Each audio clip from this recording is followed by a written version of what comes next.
संदेश खाली मामले पर एक्शन में हाईकोर्ट। शेख शाहजहां को सीबीआई को सौंपा जाए। ममता सरकार ने लगाई थी सुप्रीम कोर्ट में गुहार। एससी ने तुरंत सुनवाई से किया था इनकार। संदेश खाली और शेख शाहजहां का मामला अब तूल पकड़ते हुए नजर आ रहा है। इसे लेकर ममता सरकार और केंद्रीय जांच एजेंसी आमने सामने आ चुकी हैं।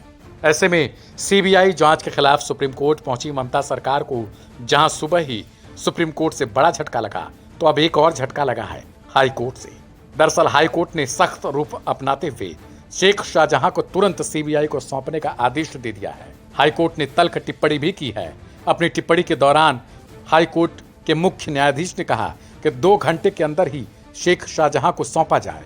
हाईकोर्ट के मुख्य न्यायाधीश टीएस शिवगणनम की अगुवाई वाली खंडपीठ ने राज्य पुलिस को संदेश खाली कांड के मुख्य आरोपित और तृणमूल नेता शाहजहां शेख को आज ही शाम 4:30 बजे तक सीबीआई को सौंपने का भी निर्देश दे दिया। इससे पहले बता दें कि मामले को लेकर ममता सरकार ने तुरंत सुनवाई के लिए सुप्रीम कोर्ट में याचिका दायर कर गुहार लगाई थी, लेकिन सुप्रीम कोर्ट ने तुरंत सुनवाई से इनकार कर दिया था। ममता सरकार ने अपनी अर्जी में सुप्रीम कोर्ट से यह गुहार लगाई थी कि राज्य उच्च न्यायालय के आदेश पर अंतरिम रोक चाहता है। राज्य सरकार का कहना है हाईकोर्ट का आदेश विकृत, अवैध और मनमाना है, इसे खारिज किया जाना चाहिए। राज्य सरकार पर निराधार आरोप लगाए गए हैं, ऐसा सुप्रीम कोर्ट में ममता सरकार की ओर से याचिका दायर कर कहा गया था।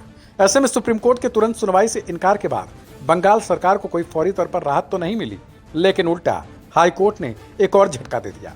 बता दें कि ममता सरकार की गुहार थी कि हाईकोर्ट के आदेश पर शीघ्र सुनवाई हो सके, जिसके जवाब में सुप्रीम कोर्ट ने कहा कि मुख्य न्यायाधीश के आदेश की प्रतीक्षा करें। याचिका में पश्चिम बंगाल सरकार ने दलील दी थी कि हाईकोर्ट द्वारा 4:30 बजे तक का समय दिया गया, वो हमारे अधिकारों का हनन करता है। इधर हाईकोर्ट ने एक बार फिर से ममता सरकार को ये कहा है कि वो जल्द से जल्द 2 घंटे के अंदर ही सीबीआई को तुरंत शेख शाहजहां को सौंप दे। हाईकोर्ट ने कहा कि शेख शाहजहां कोई आम नागरिक नहीं है, बल्कि एक राजनेता भी रह चुका है। ऐसे में हाईकोर्ट के इस टिप्पणी के बाद ममता सरकार तुरंत सुप्रीम कोर्ट के दरवाजे पर गई थी। हालांकि सुप्रीम कोर्ट ने यह कहकर सुनवाई से इनकार कर दिया कि अभी मामले की तुरंत सुनवाई नहीं हो सकती है। इससे पहले बता दें कि ईडी ने शाहजहां और उसके सहयोगियों की 14 संपत्तियां जब्त कर ली हैं। बता दें कि ईडी ने शाहजहां और उसके सहयोगियों की कुल 12.7 करोड़ रुपए की संपत्ति को कुर्क कर दिया। कुर्क की गई कुल 14 संपत्तियों में अपार्टमेंट, कृषि भूमि, मछली पालन की जमीन और 2 बैंक खाते शामिल हैं। हाईकोर्ट ने एक तल्ख टिप्पणी की और कहा कि शाहजहां कोई साधारण नागरिक नहीं है, उसे तुरंत सीबीआई को सौंप दिया जाए। लिहाजा अब देखना होगा कि ममता सरकार अब किस तरीके से इस मामले को लेती है और फिर इस मामले में आगे क्या होता है। बहरहाल इस खबर में इतना ही। बाकी के हम और ताजा अपडेट के लिए सब्सक्राइब करें वन इंडिया हिंदी।